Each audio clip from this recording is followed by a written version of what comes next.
नमस्कार दोस्तों, स्वागत है आपका मेरे चैनल पे। दोस्तों, जैसा कि आप जानते हैं कि इंडिया को अपनी सबमरीन के लिए एयर इंडिपेंडेंट प्रोपल्शन सिस्टम चाहिए। जो भी नई सबमरीन वह बनवाएगा और लोकली भी वह डीआरडीओ की मदद से इसे डेवलप कर रहा है, जिसके कुछ ट्रायल हो चुके हैं, लेकिन वाटर के ट्रायल अभी होने बाकी हैं। तो ऐसे में दोस्तों अब इंडिया को अपनी सबमरीन की क्षमता को कुछ लेवल तक तो आगे बढ़ाना है, जब तक एआईपी सिस्टम डेवलप नहीं हो सकता।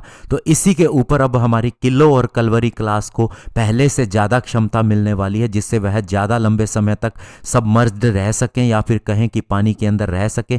आज इसी के ऊपर बात करेंगे। चलिए दोस्तों शुरू करते हैं। तो दोस्तों 2020 के अंदर एक रिक्वेस्ट फॉर इंफॉर्मेशन जारी की गई थी इंडियन नेवी की तरफ से, जिसमें उन्होंने कहा था कि हमें एक हाई कैपेसिटी की लिथियम आयन बैटरी सिस्टम को डेवलप करवाना है और इसे हमारी एग्जिस्टिंग जो अभी हमारे पास सबमरीन है उनके साथ में फिट करवाना है, रिट्रोफिट करवाना है। यानी इसके साथ पहले से ये नहीं थी, लेकिन अब इसके साथ में इंटीग्रेट की जानी है। और ये दोस्तों जो आरएफआई जारी की गई थी इंडियन वेंडर के लिए थी, यानी कि लोकली ही हम इसे डेवलप करवाना चाहते थे। और ये था बेसिकली लिथियम आयन बैटरी के लिए जिसे डेवलप किया जाना था, और पुरानी जो हमारी लेड एसिड बैटरीज थी उसे रिप्लेस करने के लिए।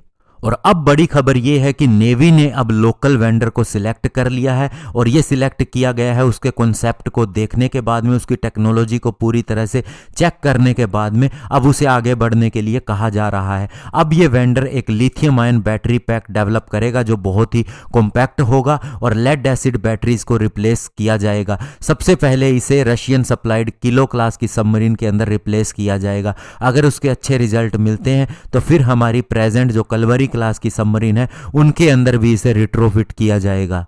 जहां तक दोस्तों इस लिथियम आयन बैटरीज की बात है तो ये लेड एसिड बैटरीज की तुलना के अंदर लाइट होती हैं, यानी इनका वेट काफ़ी ज़्यादा कम होता है। इसके अलावा ये हीट भी कम जनरेट करती हैं, तो इसका मतलब ये है कि इनकी अंडर वाटर एंड्योरेंस ज़्यादा होती है। अगर इसे तुलनात्मक दृष्टि से कहा जाए तो 3 से 4 गुना ज़्यादा एंड्योरेंस देती है लेड एसिड बैटरीज की तुलना में। और अभी लेड एसिड बैटरीज की क्षमता की बात करें तो ये 48 से 72 घंटे की एंड्योरेंस देते हैं। तो इससे 3 से 4 गुना ज़्यादा हमें इन बैटरीज से मदद मिलेगी, एंड्योरेंस मिलेगी। इसके अलावा इन बैटरीज को रेगुलर मेंटेनेंस की भी ज़रूरत नहीं पड़ती, और अगर ऑन डिमांड हो तो ये ज़्यादा फास्टली भी काम कर सकती हैं, यानी कि लार्जर आउटपुट एक समय पर भी दे सकती हैं। लेकिन दोस्तों इनका सबसे बड़ा जो ड्रॉबैक होगा वो ये होगा कि इनका कॉस्ट काफ़ी ज़्यादा होता है। अगर पुरानी बैटरीज की तुलना में इन लिथियम आयन बैटरी पैक के कॉस्ट को देखा जाए तो ये 25 से 30% ज़्यादा होगा पूरी सबमरीन के कॉस्ट का, अगर हम इसे कंपेयर करें। और साथ ही अगर इन्हें हमारी पुरानी सबमरीन के अंदर लगाया जाए तो दोस्तों हमारी सबमरीन का जो एक्वायर्ड कॉस्ट है उसका 50 से 60% ये कैरी करेंगी।